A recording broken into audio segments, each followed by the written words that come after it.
The first thing that strikes you is how ordinary the setting looks. A fenced-in construction site at the back of a suburban elementary school. The kind of place you'd expect to find men in hard hats, pouring fresh pavement or stacking lumber for a new wing. But the work stopped the moment the backhoe's claw hit something metallic, something that rang with a hollow scrape against the bucket. What emerged from the earth wasn't piping or scrap, but the twisted skeleton of an old playground slide, its frame corroded. Its metal warped from years of burial. Dirt clung to its faded paint, flaking off to reveal the ghost of a color that might once have been bright red or orange. To the untrained eye, it could have been nothing more than a discarded relic of the 80s. But for the crew that stood around staring into the pit, there was an immediate sense of unease, as if they'd disturbed something that was meant to stay hidden. As the machinery idled, a foreman climbed down into the trench to clear the soil with his hands. That's when he found it. A child's shoe, small enough to belong to a boy of 8 or 9. The leather was cracked but intact, the sole warped from moisture, but still holding together after nearly 4 decades in the ground. It wasn't simply lying. Beneath the slide, it was wedged, beneath the metal supports, as though pressed down by weight, trapped there deliberately. The sight of it shifted the atmosphere instantly. Jokes and casual chatter from the workers fell silent. One of them muttered that they should call the police before anyone touched it again. The discovery carried an immediate contradiction, even before officials arrived. The school board's official history claimed the playground equipment had been replaced in 1987, 2 years after a boy from the same school vanished during recess. According to archived newsletters and district memos, the equipment had been upgraded for safety, compliance. Yet here was the slide itself. Not dismantled and removed, but buried wholesale beneath the ground, as if someone had wanted it erased. Why would a perfectly usable piece of equipment be entombed rather than carted away? Why had it remained undisturbed, beneath the feet of generations, of children who played on new swings, monkey bars, and climbing frames above it? By the time the first patrol cars rolled up, yellow lights flashing against the chain-link fences, word of the find was already spreading through the neighborhood. Parents who had attended the school decades earlier drifted toward the site, craning their necks, whispering names that hadn't been spoken in public in years. The boy who had vanished, his photo once pinned on every lamppost, his face fading with time, was suddenly present again. The shoe and the slide were more than physical evidence. They were memory triggers, pulling entire generations. Back to that single afternoon in 1985 when a bell rang. Children ran screaming and laughing toward the playground, and one of them never came back. Investigators cordoned off the pit and began photographing every angle of the slide. They bagged the shoe and marked its position with neon flags. Dirt was sifted in buckets, searching for other fragments. Buttons, coins, fibers that might have clung to it. The scene took on the rhythm of an archaeological dig rather than a construction job.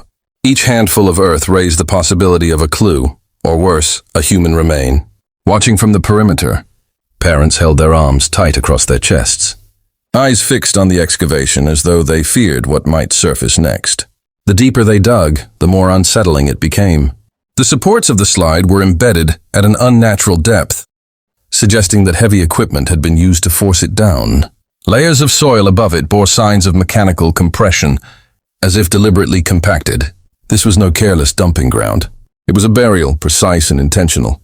A way of tucking away something that should never have been seen again.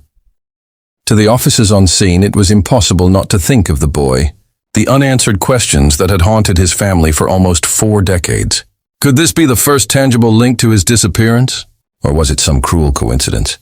A shoe discarded long before or long after he vanished? As the sky dimmed and floodlights cast long shadows across the site, one detective closed her notebook and muttered to a colleague that the timing was almost too perfect. 39 years of silence. Then a shoe and a slide resurface, just as the school planned its anniversary renovations. Was it luck? Or had someone known the truth all along? Waiting for the ground to be broken? Waiting for history to finally catch up with what was buried beneath? The cold open ends with silence hanging over the schoolyard. The kind that comes when a community feels the weight of its past pressing forward. Whatever story had been accepted for nearly 4 decades was already unraveling. And the simple image of a rusted slide, in a hole was enough to prove that the official version was no longer the whole truth. The day of the boy's disappearance in 1985 has lingered in fragments. Pieces of memory told and retold until they became brittle with time. That morning began like any other. A September sun hung low, warming the asphalt as children spilled from buses and filtered into classrooms. Teachers marked attendance in neat cursive. Chalk squeaked across blackboards, and lunchboxes clattered into cubbies. There was no sense of what the day would become. At recess, the bell rang at exactly 11:45, and students surged out the double doors in a rush of sneakers, shouts, and laughter. The playground was alive with movement. A kaleidoscope of jump ropes, baseball gloves, and the towering slide that was the centerpiece of every recess. He was last seen heading toward it, grinning, racing his friends to the ladder. Classmates who spoke about it later remembered only the ordinary things. Who got to the top first, who was pushing the swing too high, who scraped a knee on the gravel. But when the whistle blew to line up again, there was an absence, one child unaccounted for. At first, it was the sort of absence teachers expected. A boy still crouched behind the bushes, testing limits. A boy lagging behind, sulking because recess ended too soon. They called his name. They checked the bathroom stalls. They peered beneath the jungle gym. Minutes passed before the mood shifted from irritation to unease. The official report would later state he left the grounds of his own volition, the language of bureaucracy, reducing panic to a line of text. But those who were there remember the growing chaos. Teachers whispering at the edges, staff running back inside to phone the office. Children clustered together, sensing fear without understanding it. A few said they heard shouting near the slide, a burst of noise that ended too quickly. Others remembered nothing unusual at all. Memory became fluid, contradictory, distorted by the shock of what followed. The first police cars arrived within the hour. Sirens muted to avoid drawing too much attention. Parents were called, told only that their child was missing. Not that the schoolyard itself was becoming a crime scene. Officers searched the perimeter, moving into the wooded edge behind the field, and along the narrow drainage ditch where children often dared each other to balance. Nothing. The air grew colder with each minute. He did not reappear. For his classmates, the experience branded itself into their lives. Interviews conducted years later are marked by halting speech, long silences, eyes fixed on the ground. One recalls the way his teacher's voice cracked as she tried to keep order. Another remembers her mother's arms tightening around her that evening as news spread from house to house. Even now, they say the playground never felt the same afterward. The laughter dulled, the games cautious, the slide itself avoided by some as if it carried a shadow. The narrative that took hold in those first hours hardened into the official explanation. A boy who ran, a runaway case. Perhaps trouble at home. It was easier for the district, for the police, for the town to accept that possibility than to face the darker alternative. That something had happened right under their noses.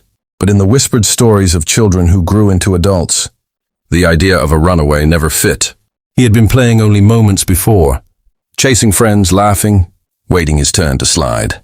There had been no warning, no plan, no signal of unhappiness. Just a boy in a schoolyard who ceased to exist between one bell and the next.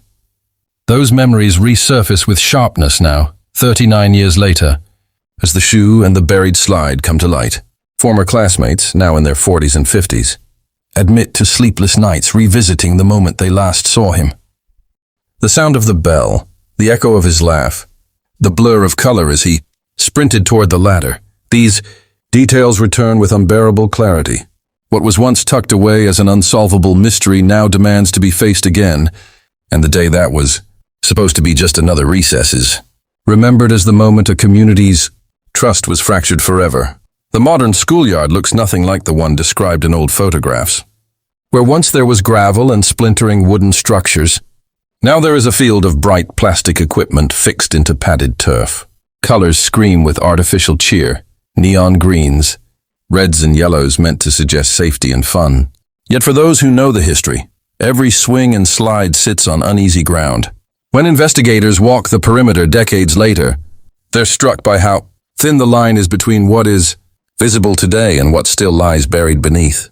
A bright surface, scrubbed clean for new generations, hiding the story of a boy who never came back inside after recess. The walk begins where the original playground once stood. Old maps and aerial photos show the outline of the slide and jungle gym positioned near the western edge of the lot, closest to the drainage ditch and the line of trees. Today, that area has been covered with synthetic grass and ringed with benches for parents. The equipment is newer, with safety rails and padded bottoms, but the footprint is unmistakable. Beneath layers of landscaping, the soil still holds its secrets. As investigators take note, details emerge that don't match the image of a well-tended schoolyard. At the far corner of the play area, near the fence line, the ground seems uneven. The turf has a subtle dip, a sinking that suggests disturbed earth. Even beneath its artificial covering, the patch feels softer underfoot. One of the crew kneels, presses a palm down, and notes how the surface gives slightly more than anywhere else. It's the kind of anomaly you might ignore if you weren't looking closely. But in the context of the slide unearthed days earlier, it becomes a signal. Children play nearby as if nothing has changed. Their laughter carries across the yard, mixing eerily with the silence of those documenting the site. Investigators exchange looks, unsettled by the contrast. Here are children climbing the same kind of structures, carefree while the adults comb the ground for evidence of a crime that may have unfolded in nearly the exact spot. It's a jarring reminder of how quickly trauma can be paved over, hidden under new surfaces, even while the echoes of it remain just below. The sensory details are impossible to ignore. The smell of hot rubber from the turf baking in the sun, the hollow clang of metal chains from a swing in motion, the thud of sneakers on soft ground. Every sound and smell is ordinary. Yet they sharpen the investigators' awareness of what might be lying just a few feet down. The shadows of the fence cut across the ground in neat, sterile lines, but the imagination drifts to 1985, when those same lines of shadow fell across a very different playground, gravel instead of turf, rusted slides instead of molded plastic, and children whose memories of that day still haunt them. One of the senior investigators brings out a copy of the original police site sketches from the disappearance. The diagram is crude but clear. It shows the slide, the monkey bars, the field, and the position of students last seen during the search. The slide is drawn close to where the suspicious dip now sits. Matching the old sketch to the current map feels like a moment of collision between past and present, a confirmation that despite renovations, the site has never truly changed. It has only been covered up. The longer the team surveys the playground, the more the space itself feels divided. To parents and children, it's a safe, bright zone designed for joy. To investigators, it is a layered site of memory and concealment, a place where the ground may literally tell a story that official records have denied. The weight of this dual identity presses heavily in the air. The cheerful shrieks of children continue, but for those standing on the softer patch of turf, the sound only deepens the sense of unease, as though laughter is spilling across ground that wants to give up its secrets. What they find next is not definitive evidence, not yet, but enough to unsettle. A shallow probe into the earth strikes resistance just below the surface, a hollow tap against something that isn't soil or stone. The probe is pulled back immediately. Protocol demands caution, but the detail is logged. The ground here is not natural, not settled. Something was placed beneath and compacted with care. The anomaly demands excavation, and for those on site, the realization is chilling. The boy who disappeared after recess may not have left the grounds at all. He may have been here, buried in silence, while the schoolyard above carried on unchanged for nearly 4 decades. In the archives of the school, most of the official records from the 1980s are neat, typed and carefully preserved. Attendance rosters, report cards, disciplinary notes, all filed away in clean, manila folders with district stamps on the covers. But tucked deep inside a forgotten storage closet, behind boxes of yearbooks and outdated textbooks, a plain cardboard box is found that doesn't match the rest. Its lid is torn, the edges softened by years of moisture, and the handwriting, scrawled across the top, reads only faculty. It shouldn't be here. By district rules, teacher files from that era should have been transferred to a central repository decades ago. Yet this box sat undisturbed, as though hidden intentionally or simply forgotten because no one wanted to open it. When investigators lay out its contents, the air in the small room feels heavier. Inside are stacks of attendance sheets, yellowing with age, some smudged where teachers corrected absences in pen. Each sheet is a frozen moment from a school day long past. Rows of names, check marks, and notes scribbled hastily in the margins. Most are routine. Late to class. Absent, ill, early dismissal. But when they reach the week of September 16th, 1985, the boy vanished. The notations. Change in tone. On the day of his disappearance, the space beside his name is marked with a question mark rather than the usual P or A later. The mark is crossed out and replaced with a firm A, initialed by someone whose handwriting doesn't match the teacher's. It is a small detail, but one that gnaws at the investigators. Someone edited the record after the fact. Among the attendance sheets is something stranger still. A stack of folded faculty notes. Informal communications written quickly and passed between teachers. Most are trivial, reminders about bake sales, upcoming staff meetings, but a handful stand out. One, dated 3 days after the boy vanished, reads in shaky script, "Playground repairs scheduled. Do not allow children near west fence until cleared." Another, note mentions new equipment. Order, yet no receipts or shipping. Documents from that period show such a purchase. The timing is unmistakable. Within days of the disappearance, plans were already in motion to replace, or perhaps to conceal, what had happened on the playground. What makes these scraps powerful is not what they state directly, but what they imply. Nowhere do the notes acknowledge the missing child. Nowhere do they mention the investigation that gripped the town. Instead, they shift attention quietly to repairs, safety checks, facility updates. The language of maintenance becomes a veil, a way to discuss the playground without confronting why such urgent work was needed. It is bureaucratic camouflage, plausible enough on the surface, but deeply suspicious in context. The box yields one more artifact that sharpens the suspicion. A memo written in official letterhead, unsigned, instructing custodial staff to keep playground areas secured and inaccessible until further notice. The memo is dated the Monday after the disappearance. To anyone else, it might appear like a routine precaution, but for the investigators, it reads like confirmation that the faculty knew more than they admitted. If a child simply ran away, why close the playground? Why schedule immediate repairs? Why adjust attendance logs after the fact? As these pages are spread across a table, the silence of the room grows palpable. They are not smoking guns, but they are cracks in the official story. Hairline fractures that suggest deliberate alterations of the record. The thought is unsettling.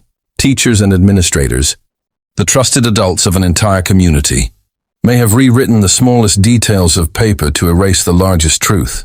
In the margin of one sheet, a phrase is scrawled in hurried handwriting, nearly illegible, but decipherable enough to catch the breath of one investigator. "Keep quiet, already handled." The words, faint and half-faded, are more damning than anything else in the box. For nearly 4 decades, parents and classmates accepted the official story that a boy slipped away unnoticed, that he never came back after recess because he left of his own choice. But the artifacts in this forgotten box tell another version, one of hasty edits, coded language, and instructions to keep eyes turned elsewhere. It is the kind of discovery that transforms an investigation from rumor into suspicion, from memory into proof that silence was not accidental. It was written into the records themselves. The retired reporter meets the investigators in a quiet diner just outside town.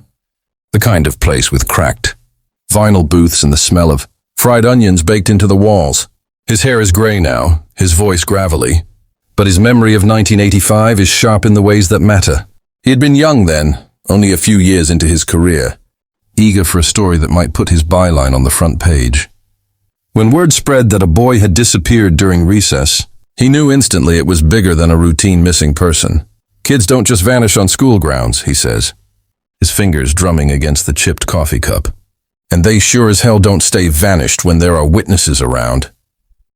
He recalls arriving at the school the afternoon of the disappearance. Parents clustered at the fence demanding answers.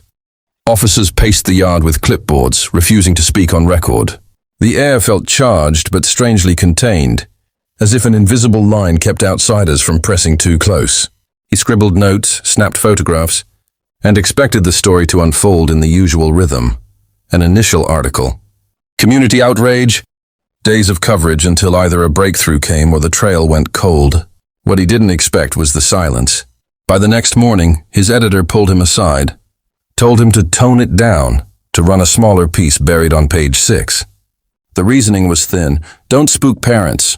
No confirmed foul play. But the implication was clear. The paper wasn't going to chase this story. The reporter tried to push back. He had seen details that didn't fit, contradictions in the official statements. Police said the child left the grounds. Yet teachers whispered about a commotion near the slide. Maintenance logs mentioned repairs that hadn't happened yet. None of it aligned. He submitted drafts anyway, fuller accounts with quotes from parents who felt ignored. But those drafts never saw print. Instead, he was told to cover a zoning meeting, a car accident, anything else. It wasn't just editorial caution, he insists. It was pressure.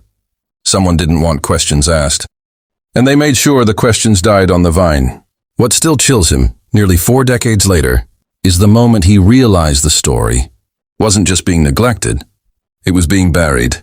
One evening, a week after the disappearance, he came back to his desk to find his notes missing. The photographs he had taken at the playground, gone. No one admitted to removing them. When he asked around, colleagues offered awkward shrugs. His editor refused to discuss it further. I knew then, he says, his voice tightening, that I'd stumbled into something larger than a lost kid. And I didn't have the power to fight it. He left the paper a few years later, moved into freelance work, and tried to forget the case. But forgetting never worked. Every time he passed the school, he thought of the boy's face on the missing posters, the frantic calls of classmates that never made it into print. He carried the guilt that his silence, forced though it was, made him complicit in keeping the story quiet. The arrival of investigators at his booth now feels like a chance to finally speak. Though fear still lingers in his eyes. You need to understand, he warns, leaning closer. This wasn't just negligence. There were decisions made, orders given. People wanted it gone, and they had the power to make it vanish, just like they said the boy did. The weight of his testimony isn't just in the details he shares, but in the atmosphere it conjures. A town that prioritized its reputation over truth. A newspaper that folded under pressure. A young reporter silenced before he could pull the threads. He slides a faded envelope across the table, one he's kept hidden all these years. Inside are carbon copies of his early drafts, brittle with age, stamped with the date, September 17th, 1985.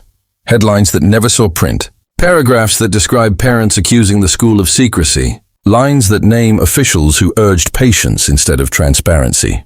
His eyes watch the investigators carefully as they read. That's as far as I got, he murmurs. If you keep pulling, just be ready. They'll push back harder now than they did then. For the investigators, his words add a human dimension to the paper trail already uncovered. It's no longer speculation, it's first-hand confirmation that suppression was deliberate, coordinated, and immediate. The silence of 1985 wasn't accidental.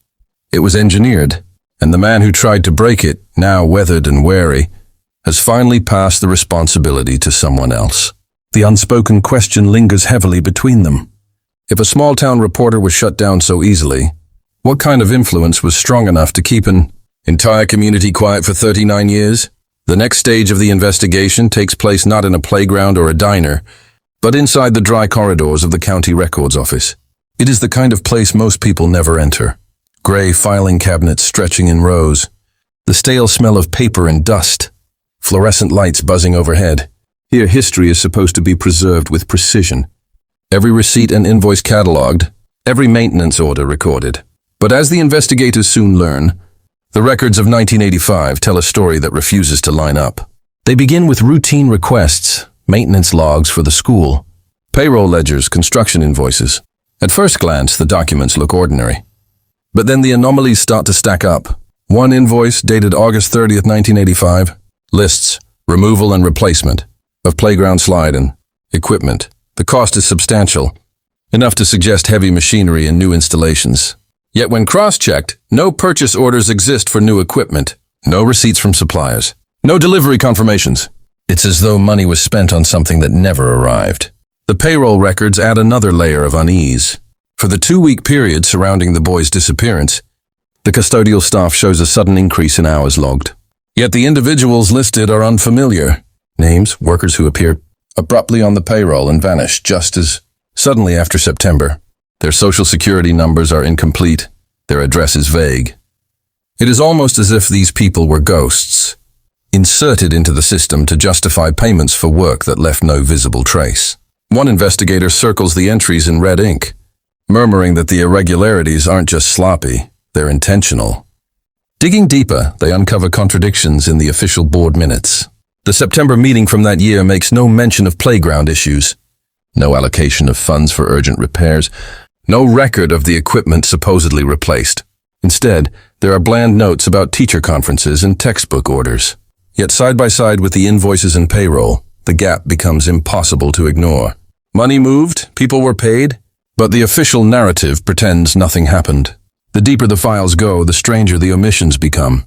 A folder labeled Facilities 1985 contains sheets with dates that don't align, an inspection form stamped October but signed in August, a set of repair authorizations, referencing structures that hadn't even been built yet. The paperwork reads like a patchwork quilt, pieces stitched together to fill holes rather than preserve truth. It is bureaucracy bent into camouflage, paperwork designed to look legitimate while obscuring what was really done in those crucial days after the boy vanished. The investigators lay the papers out across a long table, lining them up in chronological order. The inconsistencies form a pattern: false workers, phantom repairs, invoices without purchases, logs adjusted after the fact. The silence of teachers and administrators, hinted at in artifacts and whispered testimonies, is now echoed in cold mechanical ink. Numbers don't lie unless someone makes them. And here the numbers have been twisted into shapes that hide more than they reveal. What unnerves the team most is not just the manipulation, but the speed with which it happened. Within days of the disappearance, signatures appear authorizing expenses. Hours are padded, records are sealed. The machinery of concealment began almost immediately, suggesting this was not a slow cover-up born of embarrassment, but a rapid, deliberate effort to erase evidence before questions could take root. That kind of coordination required more than a janitor or a principal. It implied orders from higher up. Voices powerful enough to bend official record-keeping into lies. As they pack the files into evidence folders, the room feels colder than when they arrived. The silence of the county office presses down, the kind of silence that comes from decades of untouched secrets. Each altered date, each ghost name, each missing receipt is a whisper from the past, hinting at decisions made in locked rooms when the town was still reeling from the loss of a child. For nearly 4 decades, those whispers were hidden behind stamped forms and bureaucratic language. Now, brought into the light, they point to a truth more unsettling than anyone wanted to believe. The disappearance of the boy was not just an unsolved mystery. It was rewritten line by line, until the official version became a story crafted to protect someone or something far greater than the child who vanished after recess. The pushback arrives faster than expected. By the time the investigators have pieced together enough contradictions to begin forming a narrative, the school district issues a press release that feels less like reassurance and more like a veiled warning.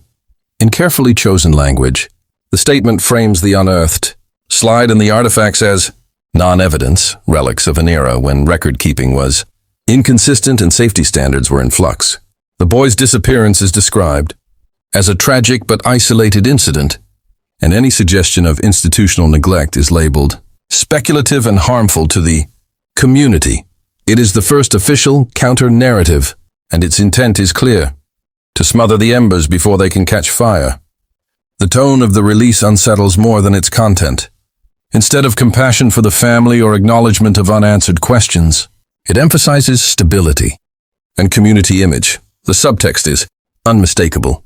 Digging deeper risks damaging the school's reputation, and by extension, the town's. To reinforce the message, board members begin giving brief interviews, repeating phrases like "closure was found long ago" and "let the community heal." But for the investigators, each soundbite only sharpens the sense that the institution is circling wagons rather than seeking truth. Behind closed doors, the resistance is even stronger. Parents who try to attend school board meetings find their comments cut short. Requests for additional documents are met with bureaucratic delays or outright denials. One investigator is quietly approached by a district lawyer who cautions him to consider the liability, implications of pursuing unfounded claims. The phrase is delivered with a practiced smile, but the message is blunt. Back off. The pressure is no longer abstract. It is directed personally at those asking questions. What makes the pushback most dangerous is its calculated use of credibility. The district leans on its longevity, its role as caretaker of generations of children, to paint critics as reckless. Local papers pick up the official narrative, running headlines that emphasize rumors and unverified reports. Television anchors echo phrases. From the press release almost, word for word. It is as if the script has been distributed, each outlet performing its part in reassuring the public that nothing is wrong. The same town that once whispered doubts in private now finds itself flooded with reasons to doubt the doubters. For the investigators, the experience is both infuriating and clarifying. They can feel the weight of an entire system shifting against them. A coordinated push not just to dismiss but to discredit. What could have been simple skepticism has turned into organized resistance. The kind of resistance that suggests there is indeed something to hide. Every denial, every carefully polished statement, every warning from an official makes the investigators more certain that the story of the boy's disappearance was not only buried but protected, sealed off behind walls of authority. The emotional toll is just as sharp. Families of the missing boy, who had quietly cooperated until now, begin to receive phone calls advising them to avoid reopening old wounds. Some are told that pushing further could affect their property taxes or their eligibility for certain district benefits. The intimidation is subtle but effective, especially for those who have already lived with decades of grief and exhaustion. Some pull back, unwilling to fight institutions with deeper pockets and louder voices. Others, however, grow more determined, recognizing the tactics as confirmation that their suspicions have always been valid. The investigators regroup late one evening, laying the press clippings and transcripts out beside the artifacts and altered records. The contrast is stark. On one side, shoes and notes and tapes that whisper of buried truths. On the other, official statements polished into uniform denial. It is a battle between physical evidence and narrative control, and in small towns with long memories, narrative often wins. Yet the team senses that they now hold something the officials fear most, proof that cannot be explained away by polished words or bureaucratic phrasing. Still, they leave that meeting with an uneasy awareness. They are no longer simply pulling on old threads of a forgotten case. They are pressing against an active wall of resistance, one that has weathered nearly 4 decades without breaking. If the district is willing to risk its credibility, to mobilize lawyers and media to preserve its story, then what lies beneath must be more damning than anyone imagined.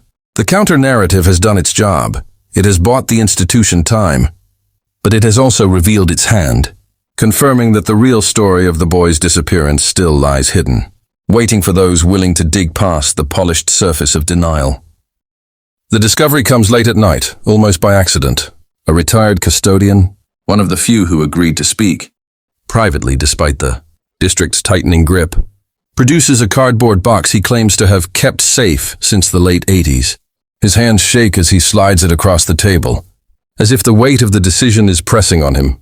The box is ordinary in appearance, water-stained, corners frayed, masking tape yellowed with age, but when the investigators open it, the air in the room shifts. The smell of dust and iron rises out, mingled with something faintly chemical, like storage left untouched for decades. Inside lies the kind of cache that turns speculation into undeniable questions. The first layer is a stack of spiral notebooks, their covers torn, some with children's stickers peeling off.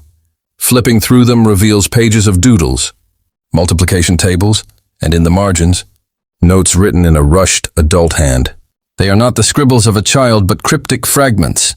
Custodian paid overtime, no record. Slide excavation before sunrise. Lockers cleared after hours. The handwriting changes between entries, suggesting more than one person used the notebooks. One page is underlined 3 times in red. Don't forget the drain. Water hides what eyes won't. Beneath the notebooks lies a manila envelope stuffed with Polaroid photographs. The pictures are blurred and dim, most clearly taken in the early hours of morning or under poor lighting. Several show the playground slide as it once stood, half buried in dirt, a trench dug awkwardly beside it. Others depict men in work overalls, faces turned away from the camera. Equipment trucks parked beside the school fence. One Polaroid is the most chilling, a close-up of the base of the slide, with what appears to be a child's sneaker lying next to the frame. Its sole torn, its laces missing. On the back of the photo, in shaky handwriting, someone has scrawled, "Never logged, never reported." At the bottom of the box is a cassette tape in a cracked plastic case. The label almost rubbed clean, but still legible. Sept 17, 1985, night. The team carefully sets it aside, knowing the contents will need special equipment to play. The anticipation of what might be on the tape lingers like static in the air. For now, the mere existence of the recording is enough to confirm that someone, somewhere, was documenting what happened under the cover of darkness. The box itself becomes an artifact, a symbol of hidden resistance. Whoever preserved these items did so quietly, without ever handing them over to police or reporters. The custodian explains, in a low voice that people at the time knew better than to say too much. He admits he doesn't even remember who gave him the box, just that he was told to keep it safe and don't ask questions. For nearly 4 decades, it remained tucked away in his attic, outlasting the careers of principals and board members, waiting for the moment when someone would be bold enough to pry it open. The investigators spread the artifacts out across the table, their gloves brushing against photographs, their pens marking key phrases in the margins of the notebooks. For the first time, the conspiracy is no longer an abstract suspicion supported only by discrepancies in paperwork. These are tangible objects, photographs no district press release can explain away. Notes that point to deliberate concealment, a cassette tape that may hold the voices of those involved. Each item whispers the same unsettling truth, that the boy's disappearance was not merely overlooked, but actively obscured, stage-managed with the kind of precision that takes planning and intent. The weight of the find is both electrifying and suffocating. On one hand, it feels like progress, a breakthrough moment where speculation collides with physical evidence. On the other, it sharpens the danger. If someone took the trouble to preserve this cache, they must have understood its explosive potential. And if the box has survived nearly 4 decades without being destroyed, then someone else, perhaps someone powerful, allowed it to remain hidden in the shadows rather than risk exposure. That raises a disturbing question. Was the custodian's quiet safekeeping an act of courage, or part of a larger unspoken arrangement to keep the truth locked away until the right or wrong moment? As the team closes the box for the night, securing the contents in protective cases, the room hums with unease. They now hold evidence too substantial to dismiss and too dangerous to parade openly, without risk of suppression. The notebooks, the Polaroids, the cassette, they are fragments of a buried history. Proof that the official story has been false for nearly 4 decades. But they are also pieces of a puzzle that might place the investigators themselves in the crosshairs of the same system that buried the boy's fate all those years ago. The cache has broken the silence, but in doing so, it has awakened forces determined to keep the rest hidden. The tape recorder clicks to life with a faint hiss, the kind of low, steady static that fills a room before the first sound emerges. The investigators lean in, headphones pressed tight, as the decades-old cassette begins to unspool its secrets.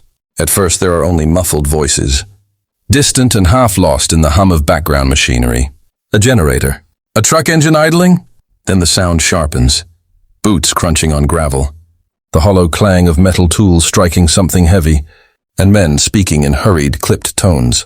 "Keep it down," one voice mutters, low but firm. "No one's supposed to be here." Another voice answers, sharper, impatient. "We just finished this, and it's done. Nobody's going to look under it." The words hang in the air, unsettling in their clarity. These are not random noises. They are fragments of a secret operation, carried out in the middle of the night. The investigators glance at one another, silently acknowledging the same thought. This is the night after the boy disappeared. The recording continues with a metallic screech, followed by the thud of something being lowered into dirt. The voices overlap now, urgent, strained. One of them complains about the weight, cursing under his breath. Another voice, older, authoritative, orders silence. The sense of hierarchy is clear. These are not random laborers improvising in panic. This is a crew taking instructions, working with purpose. Midway through the tape, the most haunting sound surfaces. A faint, almost imperceptible sobbing, muffled as though carried from a distance. It lasts only a few seconds, before being drowned out by the scrape of shovels and the slam of a heavy object against the ground. One of the men mutters, "That's enough. Cover it." The sobbing never returns. The investigators pause the tape, hearts racing. They replay that fragment again and again, straining to hear. Each time the sound is there, fragile, human, unmistakable. At the 30-minute mark, the recording shifts. The work seems finished. Voices are calmer now. A man laughs nervously, saying, "By morning it'll look like it never happened." Another voice replies, cold and certain, "If anyone asks, it was maintenance." That's all. Then the tape cuts to silence, the abrupt end of a reel running out. When the room falls quiet, the investigators sit motionless, the weight of what they've heard sinking in. This is no longer just paperwork riddled with discrepancies. No longer just Polaroids and notebooks filled with cryptic notes. This is sound, a living record of the cover-up in progress. Every second of the tape chips away at the official story, that the boy simply vanished. Here, preserved for nearly 4 decades, is evidence that men gathered in the dead of night to bury something beneath that. Playground slide. Knowing exactly what they were doing, the implications are staggering. The tape does not name the boy, nor does it explicitly state what they were hiding. But the timing, the location, the urgency of their whispers, all of it converges on one inescapable truth. The district's narrative of no evidence, no closure, collapses under the weight of these sounds. And yet, the very vagueness of the recording offers the officials room to maneuver. They can claim the tape is a hoax, or that the noises are misinterpreted, or that the sobbing was something else entirely. Without corroboration, it becomes another battle between what people hear and what people are told to believe. The investigators sit with the unease of that realization. They have in their possession the kind of artifact that can electrify public attention, but also the kind that can be buried again if the wrong people regain control. The custodian's notebooks hinted at secrecy. The Polaroids suggested concealment, but the cassette is alive, raw and damning in a way paper and photos are not. It is a voice pulled out of time. A fragment of the night itself, preserved despite every effort to erase it. As they rewind the tape and listen once more, the static and voices seem to grow heavier, more oppressive. The sobbing cuts deeper with every repetition. The sense of conspiracy is no longer abstract. It has a soundtrack, a texture, a pulse. The investigators know that once this recording leaves their small circle, they will not be the only ones hearing it. Others, those who still remember that night, and those who worked so hard to bury it, will hear it too. And when they do, the silence that has held for 39 years will not remain quiet much longer. The moment the cassette's contents are cataloged and transcribed, the investigation begins to shift out of shadow and into the open. For weeks, the team has been combing through dusty files and whispered memories, chasing inconsistencies that could still be dismissed as errors or misunderstandings. But sound, living, undeniable sound, has a way of breaking through that haze. When they present their findings to a local journalist willing to take the risk, the story explodes into the public sphere. The first article appears in the regional newspaper, framed cautiously but unmistakably provocative. New evidence suggests 1985. Playground disappearance may have been covered up. Within hours, radio stations are calling it the tape that questions everything. Online, the story spreads faster than the investigators can track, accompanied by grainy images of the notebooks and Polaroids. Parents of current students begin demanding answers at school board meetings, their voices breaking through the carefully curated calm the district had tried so hard to maintain. The community's reaction is a study in fracture. For families who lived through the original nightmare, the revelations reopen wounds that never truly healed. Some cling to the hope that this evidence will finally force accountability, finally give the missing boy's family a chance at closure. Others recoil in anger, accusing the investigators of exploiting grief and tearing apart the town's reputation for personal gain. In coffee shops, church pews, and grocery store lines, arguments break out between those who believe the tape is the long-suppressed truth and those who insist it's a fabrication, a cruel trick meant to tarnish respected institutions. The school district responds swiftly, convening an emergency board meeting and inviting select members of the press. The superintendent, flanked by lawyers, declares the artifacts inadmissible in any credible forum and calls the tape an unverifiable relic of uncertain origin. The phrasing is cold, calculated, designed to instill doubt without directly addressing the details. A local TV reporter asks if the district will open its archives fully for independent review, and the superintendent sidesteps, claiming that privacy concerns for past employees and students prevent such disclosures. To the investigators, the dodge feels like confirmation, but to the public, it muddies the water just enough. Soon, the case draws state-level attention. A senator from the district's region announces he will push for hearings to determine whether the boy's disappearance was mishandled and whether records were intentionally altered. The announcement makes evening news broadcasts across the state. For the first time in 39 years, the mystery is no longer confined to the fading memories of a small town. It has become a matter of public accountability. The investigators watch with both relief and dread. Visibility is protection, but it is also a spotlight, and spotlights can burn. For the boy's surviving family members, the public fallout is overwhelming. Reporters camp outside their homes, cameras waiting for comment. Neighbors they've known for decades begin treating them differently, some with newfound compassion, others with suspicion, as though their grief has suddenly become political. The mother, now frail with age, is quoted saying only, "I just want to know what happened to my son." It is the same plea she made in 1985, unchanged by time, echoing through the decades like a wound that refuses to close. The investigators convene again, this time not in quiet diners or empty archives, but under the scrutiny of microphones and questions they cannot fully answer. They know what they've unearthed, but they also know what they lack. The tape is damning, but not definitive. The notebooks are compelling, but not conclusive. The Polaroids are chilling, but blurred. Each artifact builds the case, but none alone can deliver the final blow. The system they are up against understands this and is already positioning itself to weather the storm. Yet the momentum has shifted. Once the public has tasted the possibility of betrayal, of innocence stolen and truth suppressed, it cannot easily be placated. The whispers that haunted private kitchens for decades are now shouted in town. Halls and school auditoriums, questions once silenced with bureaucratic phrasing, are now echoing in state offices. The story has grown larger than the investigators themselves. But with this new visibility comes danger.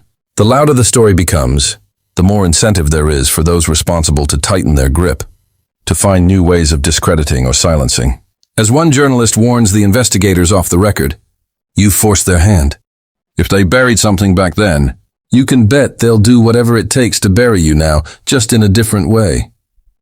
The investigators leave that conversation uneasy, their files clutched tighter, their evidence now guarded not just against time, but against interference. They have crossed a threshold. The boy's disappearance is no longer a forgotten tragedy. It is a public reckoning, and once a reckoning begins, it demands an answer, whether the truth is ready to surface or not. The investigators return to the heart of it all, the playground itself, this time not as wanderers, in the present, but as trespassers, into the geography of memory.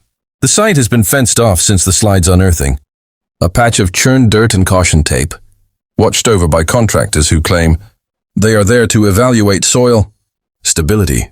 The team arrives under the pretense of documenting the ground, cameras and notebooks in hand. But what they seek is not in the open air. What they want lies below. The ground is still scarred, the earth uneven, where machinery dug deep to extract the rusted slide. Standing there, they can feel the absence, the void of something taken away, but not fully explained. The place is eerily quiet. No children's voices, no laughter, only the distant hum of traffic and the wind threading through the metal fence. It feels less like a schoolyard and more like a wound that refuses to close. They begin to map the area, tracing the outlines of what the Polaroid suggested all those years ago.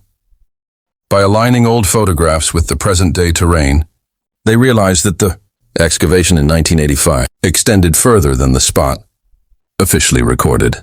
A faint depression in the soil, nearly invisible to the casual eye, arcs away from where the slide once stood. The shape resembles a trench, long since collapsed and covered, but unmistakable in its intent. Something had been buried there, not simply repaired or replaced, but hidden. As they examine the depression, One of the investigators notices a small patch of concrete protruding from the dirt, its surface uneven and stained darker than the surrounding soil. The others kneel beside it, brushing away loose earth. The slab is roughly 3 feet across. Poured hastily, its edges jagged and broken, as though it was meant more for concealment than durability. The Polaroids come rushing back, the images of men working at night, digging in places that official records never acknowledged. They press the concrete with their hands. It is cracked in places, weakened by time. The decision to leave it untouched for decades was deliberate. Whoever poured it never expected anyone to come back looking. The investigators exchange glances, a silent acknowledgement that they have found the physical echo of what the tape described, a hurried burial beneath the cover of darkness. The presence of the slab brings with it both urgency and dread. To disturb it would risk contaminating or destroying what lies beneath. Yet leaving it untouched preserves the silence the district fought so hard to maintain. They contact a trusted forensic consultant, someone who has worked with historical cases before, and arrange for ground-penetrating scans under the guise of geotechnical assessment. Within hours, the results confirm what their eyes already suspected. Beneath the slab lies a void, a hollow space inconsistent with natural soil layering. Something artificial is down there, sealed away. Standing at the edge of the playground, the investigators are overcome with a mix of triumph and sorrow. For years, theories swirled about where the boy went, whether he had been abducted or run away or lost forever to some nameless fate. Now the possibility rises that the answer has been here all along, literally beneath the feet of generations of children who played, laughed, and grew up never knowing what the ground concealed. The irony is suffocating, the very place meant to be safe. A sanctuary of innocence, transformed into a grave of secrets. Word of the concrete slab begins to leak, just as everything else has. And the district responds with predictable ferocity. They issue another statement, calling the slab a routine, foundation remnant from 1980s, playground construction, dismissing any speculation as uninformed hysteria. But the investigators know the soil scans cannot be brushed aside so easily. The void beneath is too clear, too defined, too deliberate. The set piece begins to take shape. Plans form for a controlled excavation, one that will either vindicate decades of suspicion or deliver a devastating silence. For the community, the anticipation is unbearable. Parents and grandparents crowd the fences at dusk, whispering among themselves, hoping and fearing in equal measure. For the investigators, the weight is heavier still. They are no longer chasing whispers, artifacts, or tapes. They stand on the threshold of uncovering whatever was deliberately entombed beneath that slab nearly 40 years ago. And as they leave the site that evening, the playground bathed in the dying orange light of the setting sun, they feel the enormity of what's to come. This is no longer about speculation or anomalies in paperwork. The earth itself is about to speak, and what it reveals will either tear the town open or force it into a silence deeper than ever before. The truth waits just beneath the concrete, patient and unyielding. The question now is whether those with the courage to dig will survive the storm that follows. The excavation begins at dawn, under a pale sky that seems to hold its breath. Workers in protective gear move methodically, their equipment positioned with the precision of a surgical team.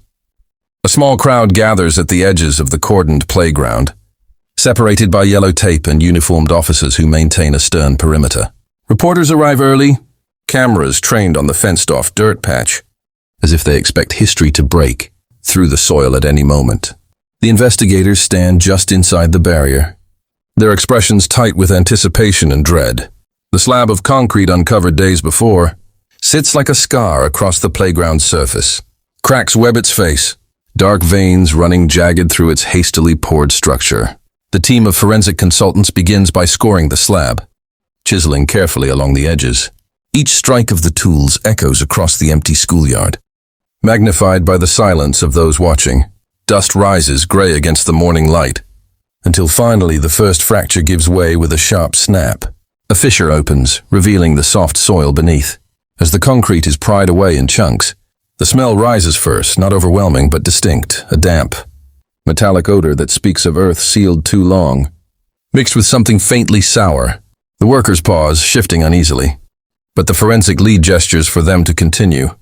Beneath the slab lies a pocket of disturbed soil, its layers inconsistent with the undisturbed earth around it. It is clear evidence of deliberate filling and concealment. The digging slows to a near crawl. Every scoop is screened, sifted, logged. The investigators watch with bated breath. The entire process stretched out like an ordeal of patience. Minutes bleed into hours, and the crowd outside grows restless. Reporters murmur into microphones. Parents whisper prayers. The air thickens with a shared awareness that whatever is found here will change everything. Then the first object emerges. A scrap of fabric, discolored but still intact, clings to the soil. It is too small to be an adult's clothing. Faded stripes. A fragment of what might have once been a child's shirt. A hush spreads through the crowd as the forensic lead lifts it gently with gloved hands and places it into an evidence bag. The sight alone is enough to send shockwaves rippling outward. Confirmation that the slab was not some innocuous remnant of construction, but a deliberate burial site. The excavation deepens. More fragments follow. What appears to be the sole of a sneaker, brittle with age, matching the shape of the shoe, captured in one of the Polaroids. From the artifact cache, gasps ripple among the onlookers as the investigators exchange grim looks. It is not yet definitive, not yet proof of the boy himself. But every discovery cuts another thread in the district's carefully woven narrative. Finally, as the day stretches toward its end, the digging halts. The soil gives way to something heavier, denser, lodged deep beneath the slab. The workers scrape carefully, brushes replacing shovels, until a small portion is revealed, bone. Pale, fragile, unmistakable. The silence that follows is total, as if the entire town has lost its voice at once. Even the cameras, whirring and flashing all morning, seem hesitant to record this moment. The forensic team confirms what everyone fears. The remains are human. The crowd outside breaks into sobs and shouts, grief mixing with fury. Some clutch their faces in disbelief. Others call out accusations against the school district, against the officials who dismissed every clue for nearly 4 decades. Reporters scramble to broadcast the revelation, their voices cracking with the urgency of history unfolding live. For the investigators, the discovery is both vindication and horror. They have proven what the records, the photographs, and the tape all suggested. The boy did not vanish into mystery. He was buried, entombed beneath the slide where children continued to play year after year, his presence hidden beneath the laughter of generations. It is the ultimate betrayal, not only of the child, but of the community that trusted its guardians. As the remains are carefully lifted and sealed in evidence containers, the scene transforms from excavation to memorial. Flowers appear at the fence laid by trembling hands. Strangers who never knew the boy leave notes and prayers. The playground, once a symbol of safety, has become a site of mourning. And hovering over it all is the question no one dares to voice aloud, but everyone feels pressing in. If he was here all along, who put him here, and who kept it hidden for 39 years? The set piece is complete, a climax carved from the earth itself. The truth has broken the surface, undeniable, irreversible. Yet in its rawness, it leaves behind not closure, but a yawning chasm of accountability. The ground has spoken, but the living must answer. And the weight of that reckoning, now public and unstoppable, promises to shake not just the school district, but every institution that enabled silence to stretch across nearly 4 decades. The aftermath of the excavation spreads like fire through the community. By the following morning, the story is everywhere, on front pages, on radio broadcasts, on the lips of neighbors who hadn't spoken in years. The playground is no longer just a schoolyard. It has become a crime scene and a memorial all at once. Police cruisers guard the perimeter. Forensic tents dot the field. And satellite news vans crowd the streets. The image of the rusted slide, half dug and surrounded by yellow tape, is replayed on every channel, an emblem of betrayal. The discovery of human remains is not just a personal tragedy, it is a public scandal, and it demands a response. Parents march on the school district offices, holding photographs of their own children and demanding resignations. At emergency council meetings, angry residents shout down officials, accusing them of negligence, complicity, and outright cover-up. The district, once seen as the bedrock of the town's identity, is now painted as the villain, its leaders squirming beneath the glare of a spotlight they cannot escape. The state intervenes within days, announcing a formal inquiry into the case. A panel of lawmakers, forensic specialists, and legal experts convenes, transforming the boy's disappearance into a matter of statewide accountability. Subpoenas fly. Old records are demanded. Former employees are called to testify under oath. The hearings are broadcast live, a spectacle both riveting and devastating. Viewers watch as nervous officials attempt to explain why payroll records don't match, why construction invoices vanished, why evidence remained buried beneath children's feet for nearly 4 decades. Each answer sounds hollow, each excuse thinner than the last. One moment stands out above all others. When shown the Polaroid of the sneaker lying at the base of the slide, a former superintendent visibly falters. His voice cracks as he insists he has no recollection of such an image. But his eyes betray something deeper. Fear. Perhaps guilt. Perhaps recognition. The footage circulates online within hours, becoming a viral symbol of institutional failure. The public doesn't just want answers anymore. They want accountability. They want names. The investigators, once outsiders working in the margins, are thrust into the center of the storm. Reporters call them whistleblowers. Lawmakers call them key witnesses. Families of the town call them heroes. But behind the praise lies an undercurrent of danger. Anonymous letters arrive at their homes, warning them to let it go. Emails flood their inboxes, some thanking them, others threatening them. They are caught between a community desperate for justice and a system fighting to survive exposure. The boy's family becomes the quiet heart of the upheaval. His mother, frail and soft-spoken, attends the first day of hearings. Cameras capture her, clutching a photograph of her son as she listens to officials twist themselves in knots of denial. When she finally speaks, her words are simple but devastating. You buried him once. Don't bury the truth now. The room falls silent, the weight of her grief collapsing every pretense. It is the kind of moment that cannot be spun or dismissed. Public consequence ripples outward. Property values dip. Enrollment at the district's schools plummets as parents transfer their children elsewhere. Churches hold vigils while local businesses put up signs demanding justice. The story is no longer just about one boy. It has become a referendum on trust itself. If those tasked with protecting children could bury one beneath a playground, what else could they bury? The entire town feels complicit, ashamed, furious. And yet, for all the outrage, the investigation remains fragile. The remains are not yet conclusively identified. The tape, though damning, is circumstantial without corroborating witnesses. The district clings to every thread of plausible deniability, insisting that mistakes do not equal malice and that no living official has knowledge of wrongdoing. The hearings become a war of attrition, truth against narrative, grief against bureaucracy. The investigators know the stakes have shifted. This is no longer about solving a mystery in the shadows. It is about holding power accountable in the harsh light of public scrutiny. And while the crowd outside the hearings chants for justice, inside the chambers the officials still maneuver, still conceal, still cling to the old habits that kept the boy hidden for so long. The public reckoning has begun, but whether it will end in truth or in yet another layer of silence remains uncertain. What is clear is that the boy's disappearance is no longer a forgotten cold case. It is now a wound carved into the body of the community, one that demands healing or risks festering into something darker still. The discovery of the boy's remains should have been the final word, but instead it opens a new, more dangerous chapter. In the weeks following the hearings, pressure mounts against the investigators in ways that feel less like coincidence and more like calculated retaliation. Files go missing from county archives just days before scheduled review sessions. A reporter who had been digging into the construction company tied to the slab calls in sick, only to later admit that his hard drive had been wiped clean overnight. These small disruptions accumulate, each one eroding the fragile trust in the process. The lead investigator begins receiving phone calls late at night. Sometimes the line is silent, carrying only the sound of faint breathing. Other times, a distorted voice whispers warnings, "You've already found enough. Stop digging." Caller ID traces back to disconnected numbers or dead ends. But the intent is unmistakable.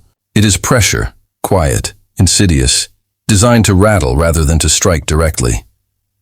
The community may be demanding answers, but somewhere in the shadows, powerful interests are determined to keep certain truths buried.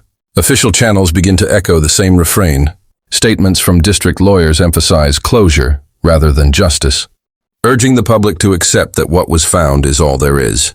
Local newspapers sympathetic to the district publish editorials about witch hunts, framing the investigators as opportunists, capitalizing on grief. On social media, anonymous accounts flood comment sections, questioning the integrity of the evidence, sowing doubt in the very discoveries that had seemed undeniable. The counter-narrative is clear. Muddy the water until the truth becomes just another opinion. The investigators feel the weight of this resistance acutely. In private meetings, they speak of exhaustion, of the toll it takes to fight not only for facts, but for the right to believe in them. One of them, a former teacher, recalls seeing the boy in her classroom, remembers the way he'd tug at his shoelaces when nervous. Her testimony had once been dismissed as emotional speculation.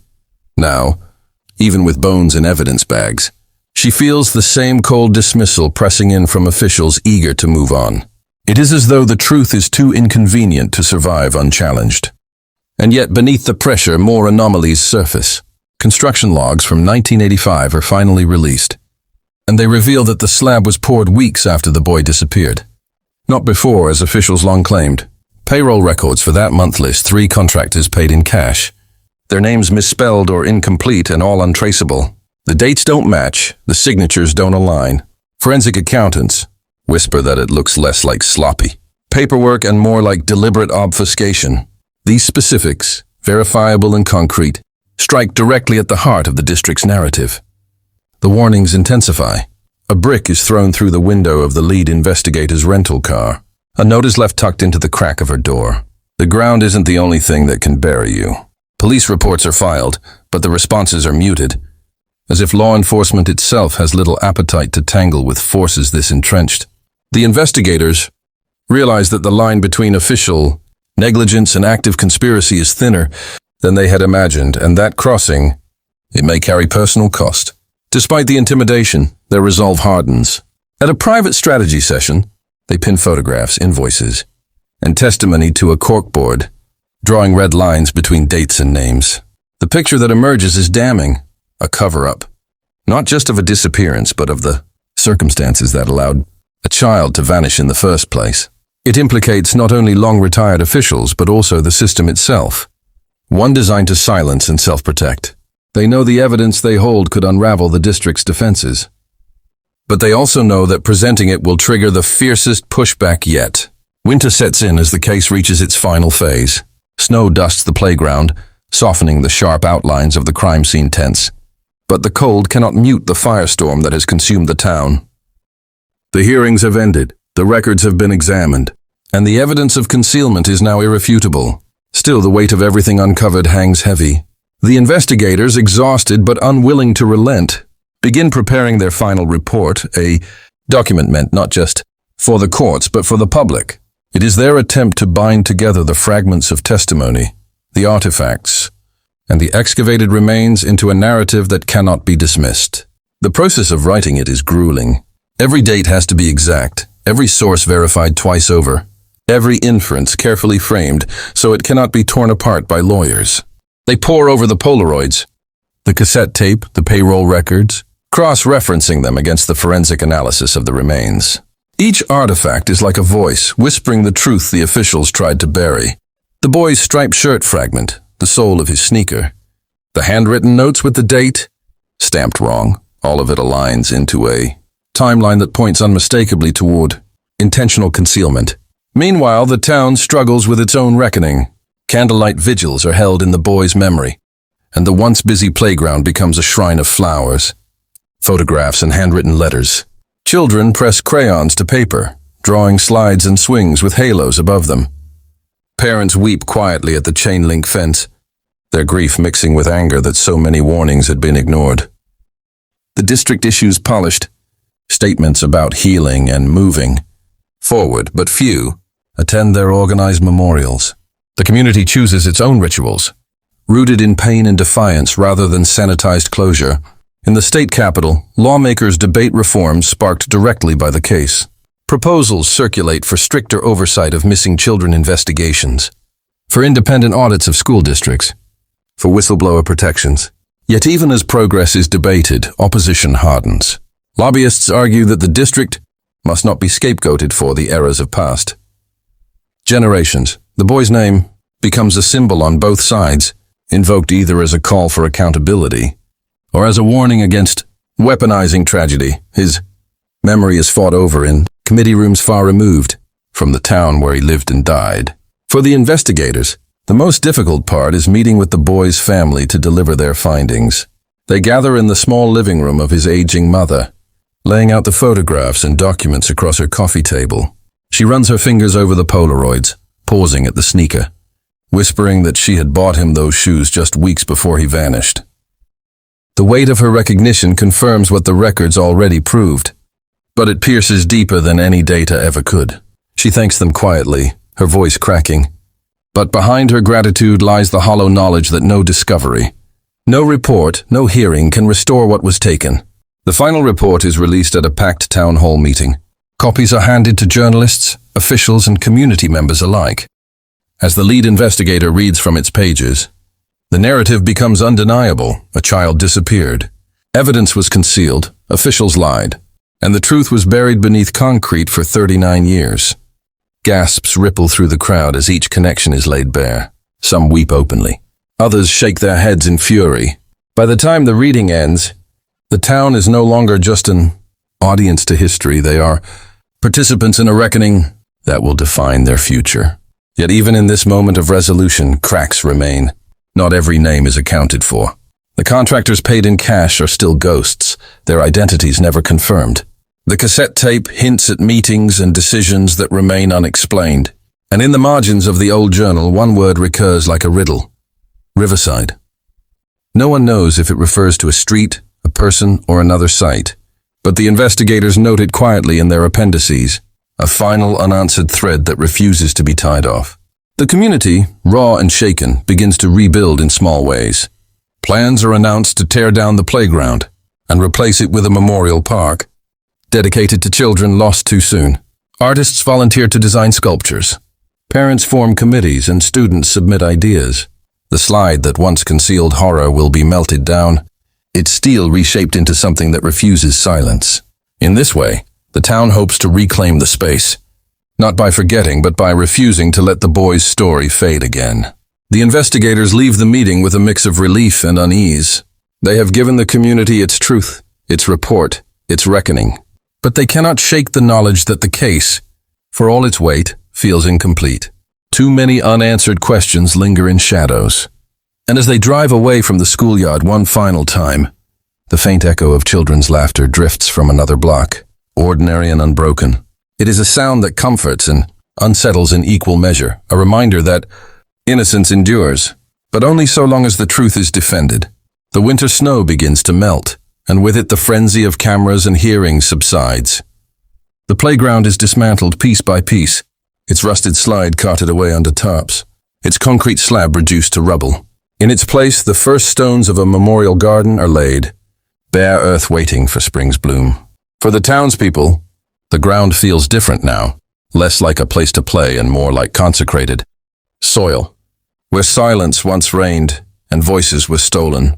Parents walk their children past the site slowly, explaining in hushed tones that this is where the truth was finally uncovered, where justice began. The boy's remains are buried in a modest service attended by more people than the family could have imagined. Former classmates now grown, community members, investigators, reporters, all stand shoulder to shoulder in the small cemetery. The mother, frailer than ever, lays her hand on the casket, whispering a goodbye that took nearly 4 decades to reach. Bells toll in the distance, their sound carrying over the town like a reckoning. The burial does not erase the horror, but it gives shape to grief that had long been shapeless, allowing sorrow to finally take its rightful form. The investigators attend the service quietly, their presence acknowledged but not celebrated. They know their role was not heroic but necessary, a bridge between silence and truth. In the weeks that follow, they file their final documentation, box up their notes, and store away the artifacts that no longer belong to them but to history. Some return to their former lives, but none of them leave unchanged. The case has imprinted itself on them in ways they struggle to articulate. Its shadows lingering in their thoughts, its warnings etched into their sense of the world. In the town, the echoes of the case reshape everyday life. Teachers are trained in new protocols, schools install updated safety measures, and parents become vigilant in ways they hadn't before. Community meetings swell with attendance. Citizens no longer willing to assume that those in power will act with integrity. The boy's story becomes part of the town's identity, told to new generations not as folklore but as a lesson carved into their collective memory. Trust is fragile, and silence is dangerous. Still, there is unease that lingers beneath the surface. For all that was revealed, not everything was resolved. The contractors listed on the payroll records remain untraced. The superintendent who faltered under questioning retires abruptly, refusing further comment. And in the journal margins, the word Riverside remains a haunting mystery, its meaning unverified, its context unresolved. Some dismiss it as a red herring, a meaningless scroll. Others whisper that it points to another site, another buried secret waiting to surface. The lead investigator drives out one evening to the edge of town, where the river bends through the woods and a faded sign reads, Riverside Park. The place is quiet, half forgotten, its swings creaking in the wind. She steps out of her car, standing in the frostbitten grass, and wonders if the word in the journal was not just a note, but a map. A signal that the story does not end here. She takes a photograph of the sign, slips it into her notebook, and drives away without speaking of it to anyone. Back in town, life resumes its rhythms. School bells ring, buses roll. Children shout in playgrounds rebuilt with new metal and bright colors. Yet underneath the wound remains. The boy's name is etched into the memorial plaque. His story carried like a scar that refuses to fade. Closure is partial, never complete. Justice has been claimed but not wholly delivered. The institutions that failed him have been shaken, but not toppled. The town has answers, but it also has shadows. As spring arrives, flowers bloom around the new memorial garden. Visitors leave small tokens, a toy car, a baseball glove, a folded paper plane. These gestures, ordinary and intimate, reclaim the ground as a place of remembrance rather than erasure. The boy is no longer hidden. His story is no longer silenced. And yet, in the quiet hours when the garden is empty, the investigators and townsfolk alike wonder, was this truly the end? Or simply the first door opened in a house full of locked rooms? The final shot of the story lingers not on the memorial or the playground, but on the notebook tucked away in a drawer, its last page marked by a single word, Riverside. A reminder that even when one truth is unearthed, another waits beneath the soil, patient, unresolved, demanding one day to be found.